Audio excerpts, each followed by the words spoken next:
आप सभी को भी मेरी ओर से जय श्री राम। आज मेरे लिए ये बड़ा खुशी का अवसर है। मालवीय नगर विधानसभा में आप सभी देवतुल्य लोगों के बीच में मेरा आना हुआ, और उससे भी ज्यादा खुशी की बात है ये विधानसभा जिसके विधायक के रूप में मेरे बड़े भाई सतीश उपाध्याय जी ने काम लिया, सांसद के रूप में मेरी बहुत ही प्यारी छोटी बहन बांसुरी जी ने काम ले रखा है। तो इनके एरिया में आने की खुशी मुझे अलग ही होती है। तो मैं आप दोनों को भी बहुत बहुत बधाई देती हूँ। साथियों, आज की बात करूं इसके पहले मैं थोड़ा सा बैकग्राउंड में लेके जाती हूँ। जब मैं दिल्ली यूनिवर्सिटी की प्रेसिडेंट होती थी और प्रेसिडेंट के बाद जैसा एक आम लड़की के साथ होता है कि भाई एक चरम पे आप हो तो भी एक नॉर्मल लाइफ में माँ बाप कहते हैं कि भाई बेटी तुम शादी करो, अपना घर बसाओ, उसके बाद देखते हैं क्या करना है क्या नहीं करना है। मेरी भी शादी हुई, मैं भी अपनी घर गृहस्थी में लग गई, इस राजनीतिक सामाजिक पूरे दौर से बहुत दूर चली गई। उस समय सतीश उपाध्याय जी युवा मोर्चा के अध्यक्ष थे दिल्ली बीजेपी के, और अपनी टीम बना रहे थे। और टीम में कौन कौन हो सकता है ऐसा सोचते सोचते उन्होंने मुझे भी खोजा कि एक लड़की जो डूसू की प्रेसिडेंट थी, दिल्ली यूनिवर्सिटी में लीडर थी, वो कहाँ है आजकल। तो पता चला भी वो तो अपने घर है। तो मुझसे मिलने आए, उन्होंने कहा भी क्या है, समय निकालो, थोड़ा सा काम करो। मैं कभी, मेरे लिए बड़ा मुश्किल है, मेरे परिवार की बहुत छोटे बच्चे हैं, मैं इस समय कर नहीं पाऊंगी। कह रहे अच्छा थोड़ा तो निकालो। मैंने कहा देखते हैं, अगर परिवार हाँ करे तो, पति हाँ करे तो। अच्छा कह रहे मैं बात करूं। मैं कहा देख लीजिए, पता नहीं कैसा कहेंगे। तो स्वयं से आगे होकर के हस्बैंड से बात करी, स्वयं से आगे होकर के परिवार से बात करी कि अगर थोड़ा कर ले तो ठीक रहेगा। तो परिवार ने भी हाँ कर दी। उसके बाद मैं राजनीति की इस फील्ड में पहुंची और भारतीय जनता पार्टी में सतीश उपाध्याय जी की टीम में मंत्री बनी। मैं बैकग्राउंड की ये स्टोरी इसलिए बता रही हूं कि आज एक राज्य की मुख्यमंत्री बनकर के यहाँ खड़ी हूं। पर उस समय सतीश जी को मैं कहती थी मेरे लिए अकेले आना बड़ा मुश्किल है, मैं कैसे अलग अलग मीटिंग्स में, अलग अलग प्रोग्राम्स में घर से निकल के आऊंगी। कि अच्छा एक काम करते हैं, एक और लड़की को तुम्हारे एरिया से बनाते हैं, तुम दोनों मिलके आ जाओगी। मैं कहा हाँ फिर आ जाऊंगी। तो उन्होंने एक और लड़की को साथ में, मेरे साथ में युवा कार्यकर्ता को बनाया, हम दोनों आ जाते थे। फिर बीच बीच में मैं कहती थी कि मैं ना आज नहीं आ पाऊंगी। कि अच्छा कोई बात नहीं, जितना आ सकती हो उतना आ जाओ, पर छोड़ो मत, करती रहो। उस विकट स्थिति में जो यहाँ बैठी हुई हर एक महिला ये समझती है कि वो जो दौर होता है डिफिकल्ट वाला, आज हम कुछ भी कर पाने की स्थिति में, जब आपका परिवार थोड़ा मैच्योर हो जाता है, आप थोड़ा घर से बाहर निकल पाते हैं, पर उस समय नहीं संभव होता। और धीरे धीरे एक पौधा जो लगा वृक्ष बना, और आज मुझे लग रहा है कि एक बट वृक्ष बन करके मैं इस पूरी दिल्ली को छांव देने की स्थिति में आई हूं। तो उसके पीछे एक बड़ा योगदान भाई सतीश उपाध्याय जी का भी। मैं अक्सर इस बात को जरूर रिपीट करती हूँ, क्योंकि मैं ये चाहती हूँ कि हम में से हर एक व्यक्ति के अंदर व्यवहार में ये चीज होनी चाहिए कि जहां हमें कोई काबिल व्यक्ति दिखे उसको हाथ पकड़ के आगे लाएं। पता नहीं कब कौन अपने भाग्य से ऐसी जगह पे पहुंच जाए कि हमें भी खुशी हो कि हमने कभी इसके लिए कुछ किया था। इसलिए आज मैं मुख्यमंत्री बन करके, सतीश जी विधायक बन के समाज की सेवा कर रहे हैं। तो सतीश जी 128 करोड़ रुपए मेरे लिए आपको देने के लिए कुछ भी नहीं है, मैं जितना करूं उतना कम है। और ये भी कोई आपके लिए नहीं है, क्षेत्र की जनता के लिए। आपने अपने लिए मुझे कुछ नहीं कहा है। आपने जब इस क्षेत्र की जिम्मेवारी ली तो आपको बांसुरी जी को ये लगा कि यहाँ वर्षों से जो लोग रह रहे हैं उनकी कितनी सारी समस्याएं हैं। एक व्यक्ति फ्लाईओवर या बड़े बड़े प्रोजेक्ट बाद में देखता है, अपने घर से निकलते ही गड्ढा पहले दिखता है। अगर नाली ओवरफ्लो रही हो तो सबसे पहले उसको वो इरिटेट करती है। एरिया में अगर कहीं गंदगी हो या पार्क सुबह घूमने के लिए नहीं हो तो वो परेशान करता है। इसलिए क्षेत्र में काम होना सबसे ज्यादा जरूरी है। इसके कारण चाहे एक सांसद का केवल फंड 5 करोड़ रुपए होता है 10 विधानसभाओं के, विधायक को भी 5 करोड़ रुपए मिला करते थे।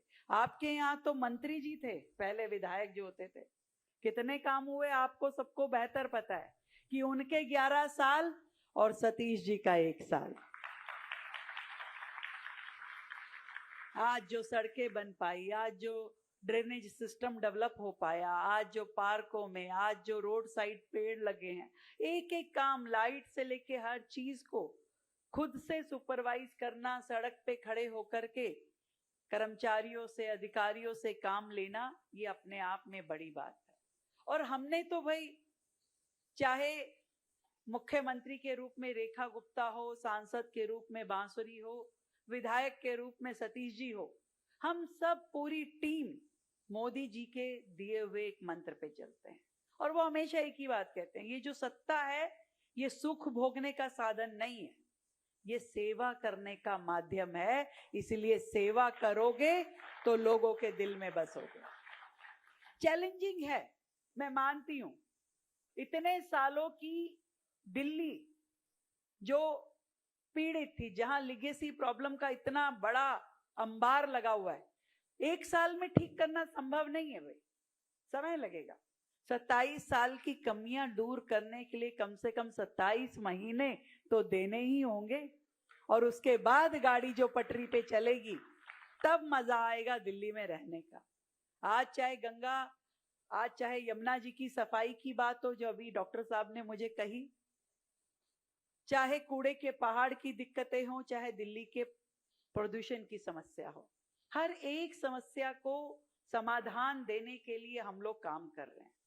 और जब पिछले साल भयंकर प्रदूषण था तो मैंने लोगों को यही कहा था कि ये जो प्रदूषण है, ये जो पॉल्यूशन है, ये कोई 2 महीने के करने का काम नहीं है, साल भर इस पे हमको काम करना होगा, लगातार काम करना होगा। और उसी लिए ये पूरा साल काम करते करते हम लोगों ने लगातार उस और तैयारी कर रहे हैं कि इस बार जब सर्दियों के मौसम में फिर से पॉल्यूशन की मार हो तो हम पहले से ज्यादा उस पे काम कर पाएं और पॉल्यूशन को कम कर पाएं। ये हमारी कोशिश है। इसके लिए हमने दिल्ली में सबसे ज्यादा, मतलब पूरे देश के हर राज्य से ज्यादा ईवी बसें आज की डेट में दिल्ली में हम लेकर के आए। आज 4,500 ईवी बसें दिल्ली में चल रही है। और न केवल आज का, कि भी इस साल का 2028 तक की प्लानिंग आज ही कर चुके हैं, बसेस का ऑर्डर आज ही प्लेस कर चुके हैं कि दिल्ली में 100% पब्लिक ट्रांसपोर्ट की जो बस फ्लीट है वो इलेक्ट्रिक होनी चाहिए। उसके लिए काम किया जा चुका है। इसके लिए हर महीने 200, 300, 500 बसें हमारा जो ऑर्डर प्लेस है उसके अगेंस्ट हमें मिलती जा रही है। हर महीने जब बसों की तादाद बढ़ेगी, पब्लिक ट्रांसपोर्ट बेहतर होगा, तो हम जनता को ये कहने वाले बनेंगे कि भाई प्राइवेट अपने व्हीकल की जगह पब्लिक ट्रांसपोर्ट पे आइए, क्योंकि लगातार सरकार लास्ट माइल कनेक्टिविटी पे काम कर रही है, मेट्रो पे काम कर रही है। अब मेट्रो की बात बताती हूँ भाई। मेट्रो में आज की डेट में 65 लाख ट्रिप रोजाना के हो रहे हैं, 65 लाख लोग रोजाना चल रहे हैं। आप सोचिए कि अगर मेट्रो नहीं होती, जो कि सीधा सीधा भारतीय जनता पार्टी की देन थी, जिस समय मदन लाल खुराना जी दिल्ली के मुख्यमंत्री थे और अटल बिहारी वाजपेयी जी देश के प्रधानमंत्री थे, तब मेट्रो दिल्ली में आई। और आज पूरे देश में सबसे ज्यादा मेट्रो का नेटवर्क दिल्ली में है। सबसे बड़ा नेटवर्क, लगभग 500 किलोमीटर पे हम पहुंच रहे हैं दिल्ली एनसीआर में। पर देखिए पिछली सरकार जो थी वो मेट्रो की पेमेंट ही नहीं करती थी। मेट्रो जो है एक साझा प्रोजेक्ट है जिसमें केंद्र सरकार और दिल्ली सरकार 50-50% अपना खर्चा डिवोट करती है ताकि दिल्ली के लोगों को ये सुविधा मिल सके। तो केंद्र ने तो अपना खर्चा किया, मोदी जी बैठे थे, पर कभी केजरीवाल गवर्नमेंट ने 1 रुपया भी नहीं दिया, जिसके कारण से दिल्ली में लगातार मेट्रो के प्रोजेक्ट डिले होने लगे। पर जब आपके वोट की ताकत ने दिल्ली में बीजेपी की गवर्नमेंट बनाई तो मैं फाइनेंस मिनिस्टर भी हूं, इसलिए पहले तो जो केजरीवाल साहब के टाइम की पेंडिंग पेमेंट थी उसका एक हिस्सा लगभग 3000 करोड़ रुपए हमने वो पे किया।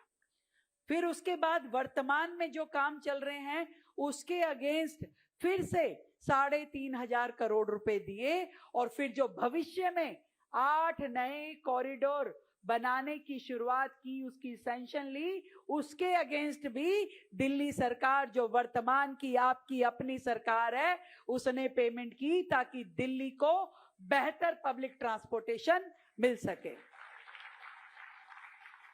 कूड़े के पहाड़ की बात भी बता देती हूं भाई।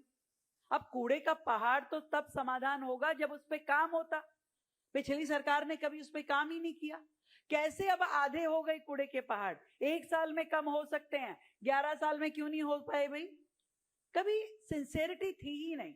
हमेशा झगड़ा करना, केंद्र से झगड़ा करना, पड़ोसी राज्यों से झगड़ा करना, एलजी से झगड़ा करना, इधर उधर सब गाली देते रहना, इस ये काम नहीं करने दे रहा, ये रोक रहा है, ये टोक रहा है, बस यही सब चलता था। हमने आने के बाद में कूड़े के पहाड़ों पे जो मशीनें लगी हैं उनकी संख्या डबल की, उनकी डे नाइट शिफ्ट लगाई। डे नाइट होने के कारण से वहां जो गार्बेज है वो ज्यादा स्पीड में प्रोसेस होने लगा। जब गार्बेज प्रोसेस होता है तो उसमें 3 तरह के कंपोनेंट निकलते हैं, तो इनर्ट जो निकलता है बहुत बड़ी मात्रा में निकलता है। तो अगली समस्या आती है कि इस इनर्ट को लेके कहां जाएं।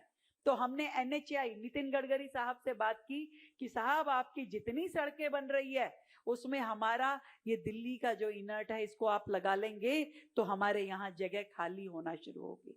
और 1 मिनट नहीं लगाई गडकरी साहब ने, तुरंत जितने हाईवे बन रहे थे दिल्ली का लाखों मीट्रिक टन जो इनर्ट था वहां जाकर के वहां लगना शुरू हुआ और हमारी जगह खाली होती चली गई। ये होता है डबल इंजन सरकार का फायदा। आज दिल्ली में जितने एक्सप्रेसवे बन रहे हैं, यूईआर, और आज दिल्ली देहरादून, दिल्ली मुंबई, ये सारे के सारे हाईवे कहीं ना कहीं दिल्ली को डीकंजस्ट करने में मदद कर रहे हैं। नहीं तो आज सच में दिल्ली गैस का चैम्बर बन जाती, केंद्र अगर हमारी लगातार मदद नहीं करता। और केंद्र सरकार ने कितना रुपए लगाए हमारे यहाँ? 1,30,000 करोड़ रुपए की सड़कें केंद्र सरकार ने या तो बना दी है या बना रही है। सोचिए, यही तो डबल इंजन सरकार का लाभ है। पानी की कितनी दिक्कत अभी हो रही है आजकल के समय में, जब इतनी भरी गर्मी पड़ रही है। पानी हमारा जो आता है वो इवेपोरेट हो जाता है बीच में कुछ पानी, तो उसके कारण शॉर्टेज हो जाती है, कुछ लीकेज हो जाता है उसके कारण शॉर्टेज हो जाती है। आज जब हम आपस में एक जैसे राज्य, एक पार्टी से जुड़े हुए राज्य, तो मैंने तुरंत हरियाणा गवर्नमेंट के सीएम को फोन किया, नायब सिंह सैनी जी को। मैं कहा भाई साहब पानी चाहिए, दिल्ली में बहुत किल्लत हो रही है। और उन्होंने सहर्ष इस बात को कहा कि ये गर्मी का मौसम आपका ठीक निकल जाए, इसके लिए हम आपको एक्स्ट्रा पानी देंगे ताकि दिल्ली प्यासी ना रहे। अगर हम भी उनके जैसे गाली गलौज करते, काम ना करते, गुस्सा करते, तो क्या ये संभव था? अपने राज्य की तरक्की के लिए, अपने राज्य में काम हो, इसके लिए जरूरी है मिलजुल कर समन्वय के साथ चले। और इसी काम को हमने लगातार किया है और हर समस्या को उसी निगाह से देख रहे हैं और काम कर रहे हैं। मुझे बड़ी खुशी है ये बताते हुए कि लगातार दिल्ली सरकार ऐसी पॉलिसीज बना रही है जिससे जनता का सीधा सीधा लाभ हो। दिल्ली की सरकार ईवी पॉलिसी, ताकि लोग अपने प्राइवेट व्हीकल्स को ज्यादा से ज्यादा इलेक्ट्रिक में कन्वर्ट कर सके, उसके लिए बड़ी सब्सिडी दिल्ली सरकार देगी और बहुत जल्द उसको हम जनता के बीच में लाने वाले हैं। 4000 करोड़ रुपए उसमें दिल्ली सरकार इन्वेस्ट करेगी। एक सीनियर सिटीजन वेलफेयर एसोसिएशंस के लिए एक स्कीम चला करती थी पिछली सरकार के समय में, सतीश जी ने कई बार उसका जिक्र मुझे किया, पर पिछली सरकार में वो जो स्कीम चलती थी वो 5 साल पहले उन्होंने बंद कर दी, उसके अंतर्गत पैसा देना बंद कर दिया। हमने आने के बाद में खोजा कि भी वो पैसा क्यों बंद हो गया, तो पता चला कि उस तरह की कोई योजना थी ही नहीं रिकॉर्ड में।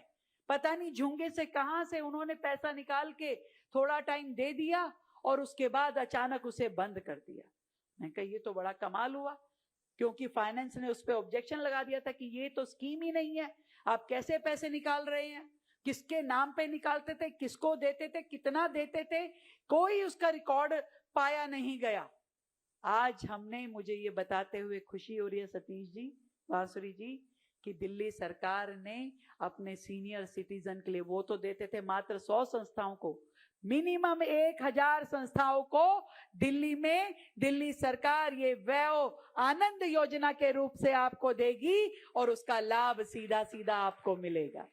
अभी कमिंग हमारी जो कैबिनेट है उसमें हम ये पास कर रहे हैं और आप सबको, सारे सीनियर सिटीजन्स को, उनकी संस्थाओं को इसका लाभ मिल पाएगा। ऐसी योजनाएं, अब दिल्ली में वाटर के जो इंफ्रास्ट्रक्चरल चार्जेस थे वो इतने भयंकर थे कि कोई आदमी अगर 200 गज का मकान बन रहा है 4 फ्लोर का, तो उस पे लगभग 20-22 लाख रुपए लगते थे। हमने उसको बिल्डिंग एरिया की जगह वाटर कितना आपका रिक्वायरमेंट है उससे जोड़ दिया, तो वो 20-22 लाख रुपए सीधा सीधा 5 लाख के करीब आ गए हैं, जिसको अभी दिल्ली सरकार ने कम किया है रिसेंटली। तो ये सारे काम अभी तो शुरुआत है, बहुत सारे काम करने हैं, समस्याओं को समाधान देना है, विकास कहा है ना, अभी सतीश जी ने नाम रखा इस कार्यक्रम का, 1 साल काम का, विश्वास का, समाधान का। तो विश्वास आपने हम में जताया है, समाधान हम दे रहे हैं और देते रहेंगे, और विकास हमें मिल करके करना है। तो मैं आप सबको बहुत ढेर सारी बधाई देती हूँ, शुभकामनाएं देती हूँ कि इतना सुंदर काम आप इस विधानसभा में मिल करके कर रहे हैं। भारत माता की। क्षमा चाहती हूँ कि मैंने भूमिका को संक्षिप्त करवाया, क्योंकि समय की गरिमा है और मैं आपके और माननीय मुख्यमंत्री जी के उद्बोधन के बीच में कोई व्यवधान नहीं डालना चाहती। बहुत संक्षिप्त में अपनी बात कहूंगी। दिल्ली की बहुत ही यशस्वी मुख्यमंत्री, यहाँ के बहुत ही कर्मठ और लोकप्रिय विधायक मेरे बड़े भाई आदरणीय सतीश उपाध्याय जी, इस जिले की धुरी हमारे जिला अध्यक्ष आदरणीय रविंद्र चौधरी जी, एनडीएमसी में मेरी साथिन आदरणीय सरिता तोमर जी, आदरणीय भरत भाई, और यहाँ पर उपस्थित मेरा मालवीय नगर का परिवार। 1.25 साल पहले चुनाव प्रचार के लिए मुझे रेखा दीदी की कॉन्स्टिट्यूएंसी में भेजा गया। बहुत लोकप्रिय है, चुनाव तो एक तरफा था, मुझे पता था कि रेखा दीदी निश्चित जीतेंगी, लेकिन वहां पर इनके चुनाव का जो मोटो था वो आज मैं आप सबके सामने साझा करना चाहती हूँ। उसमें कहा था, काम ही पहचान है। रेखा गुप्ता, काम ही पहचान है। मुझे लगा बहुत अच्छा मोटो है भाई चुनाव के लिए। हम सब जानते हैं कि दिल्ली के देवतुल्य मतदाता ने यहाँ पर पूर्ण बहुमत की दिल्ली की सरकार भारतीय जनता पार्टी की झोली में डाल के दी। उसके लिए मैं आपका करबद्ध प्रार्थना से धन्यवाद भी करती हूँ। लेकिन बाद में जब दीदी पर दायित्व दिया गया मुख्यमंत्री पद का, और मैं दायित्व कह रही हूँ और बहुत जिम्मेदारी से इस शब्द का इस्तेमाल कर रही हूँ, क्योंकि दिल्ली बहुत ही जर्जराती ही चरचराती ही हालत में थी। दिल्ली को एक आपदा ने ग्रस्त करके रखा था। यहाँ पर न सीवेज था, न पानी था, न सड़कें थी। जो मूलभूत सुविधाएं हैं जिसे हम सिविक अमेनिटीज कहते हैं, दिल्ली त्राहिमाम कर रही थी। दीदी, मेरे चुनाव के बाद 8 महीने से लेके लगभग 9 महीने तक यहाँ पर, चाहे हमारी केंद्र में सरकार थी, लेकिन दिल्ली में मेरी भूमिका एक एज एन ऑपोजिशन एमपी थी। और यहाँ की जो तत्कालीन आपदा की सरकार थी, उसने केवल और केवल अपने आप को प्रचार प्रसार और भ्रष्टाचार में लिप्त रखा था। लेकिन जब आप आई तो आपके ममत्व ने, आपके वात्सल्य ने, आपके विजन ने और आपके नेतृत्व में दिल्ली के अंदर विकास का एक नया अध्याय रेखांकित करा है। सतीश भाई ने कहा कि मेरे पास 9 विधानसभाएं और हैं, 10 विधानसभाएं निश्चित हैं, लेकिन मैं उस मैया की तरह हूं जिसके 10 बालक उसे एक जैसे प्यारे हैं। मालवीय नगर ऑफ कोर्स बहुत ज्यादा प्यारी है, लेकिन मैं पक्षपात नहीं कर सकती क्योंकि वरना सांसद के रूप में मैं अधर्म कर बैठूंगी। पर इतना जरूर कहना चाहूंगी कि कल मैं अलीपुर गई थी, मेरे क्षेत्र से बाहर गई थी। आपको याद है वो जो बड़े बड़े कूड़े के पहाड़ हुआ करते थे, जिसको साफ करने का बहुत बड़ा बड़ा दावा किया जाता था। यहाँ पे मखीजा जी बैठी हैं, वो बहुत उससे एकदम नॉड कर रही हैं क्योंकि एक ऐसा विषय जो इनके हृदय के बहुत करीब है। मुख्यमंत्री जी और उस पर प्रकाश डालेंगी। लेकिन मुझे इतनी खुशी हुई कि मेरे साथ जो गाड़ी में लोग थे वो बोले, दीदी this is not a mountain of garbage anymore, it is a hill. मैंने कहा ना भाई, it's not even a hill, it is a vanishing aspect जो आप देख लीजिएगा कि बहुत जल्द वहां पर आपको सपाट मैदान दिखेगा, आपको वहां पर ग्रीनरी दिखेगी। शर्म आती थी कि जब आप दिल्ली से हरियाणा की तरफ जाते थे, और हरियाणा तो मेरा नानका है, शर्म आती थी इतने ऊंचे ऊंचे पहाड़ देखकर। लेकिन जो आपदा की सरकार 11 साल में नहीं कर सकी, वो रेखा गुप्ता की सरकार ने 1.25 साल में कर दिखाया। और हो भी क्यों नहीं, क्योंकि हम नरेंद्र मोदी के दिखाए हुए पथ पर चलने वाले प्रहरी हैं। दिल्ली के देवतुल्य मतदाता ने आदरणीय प्रधानमंत्री श्री नरेंद्र मोदी जी की विकास की गारंटी पर विश्वास दिखाकर यहां पर डबल इंजन की भारतीय जनता पार्टी की सरकार हमारी झोली में डाली है। और मुझे मैं गर्व से कहती हूं कि रेखा गुप्ता जी, माननीय मुख्यमंत्री प्रधानमंत्री श्री नरेंद्र मोदी जी के विजन को दिल्ली में ग्राउंड पे आपको चरितार्थ कर दिखा रही। अभी आपने वीडियो में भी देखा, मेरे बड़े भाई सतीश उपाध्याय जी भी कह रहे थे, 128 crore have been given to Malviya Nagar, 150 crore have been given to Moti Nagar. 100 crore से ज्यादा कामों का उद्घाटन आरके पुरम में हुआ है। मैं अभी उनसे यही कह रही थी, मैंने कहा 1.25 साल में एक चीज तो देख लिया, नो शब्द आपके शब्दकोश में नहीं है रेखा दीदी। सांसद हो, पार्षद हो या विधायक हो, यदि आप जन कल्याण के जेन्युइन काम के लिए जाकर आप फंड मांगते हैं, रेखा गुप्ता जी हमेशा दात्री की मुद्रा में आपको तथास्तु कहती हैं, कभी आपको निराश कर नहीं देती। और हाँ, मेरे देवतुल्य मतदाता, मेरे बड़े बुजुर्ग, मेरी बड़ी बहनें, मेरे बड़े भाई यहाँ पर बैठे हैं, इनके सामने तो इतराकर ये कहूंगी, सबसे छोटी हूं, इसलिए सबसे ज्यादा वात्सल्य और सबसे ज्यादा लाड मुझे ही मिलता है माननीय मुख्यमंत्री जी से, क्योंकि दिल्ली केवल देश की राजधानी ही नहीं है, दिल्ली भारत का दिल है। और नई दिल्ली संसदीय क्षेत्र उस दिल की धड़कन। अब नई दिल्ली संसदीय क्षेत्र खुशी से धड़क रहा है क्योंकि रेखा गुप्ता सरकार ने यहां पर विकास की और प्रगति के पथ पर इस राजधानी और देवतुल्य मतदाता को अग्रसर होता रहे, ये उन्होंने सुनिश्चित कर दिया है। आज मैं अन्याय करूंगी अगर मैं इस मंच से अपने बड़े भाई, हमारे विधायक सतीश उपाध्याय जी का भी अभिवादन ना करूं। उम्र में मुझसे बड़े हैं, मैं बहुत सौभाग्यशाली हूं, मुझसे मेरी माता जी के साथ भी इन्होंने काम करा है, लेकिन मुझसे ज्यादा मिलेनियल और मुझसे ज्यादा जेनजी अगर यहां पर नेता कोई है तो उसका नाम सतीश उपाध्याय। विजन रखते हैं, टेक्नोलॉजी को किस तरह लेवरेज करना है, जनता के साथ संपर्क बनाए रखना है, लेकिन केवल संपर्क चुनावी एक जुमला नहीं होना चाहिए। जनता की सभी समस्याओं का निवारण तुरंत होना चाहिए, ये पहचान है सतीश उपाध्याय जी की।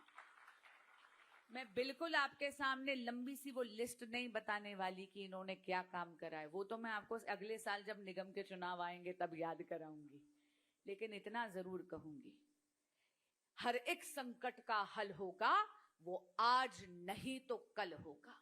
और ये गारंटी है, नरेंद्र मोदी की गारंटी है, और मोदी की गारंटी सभी गारंटी पूरी करने की गारंटी है।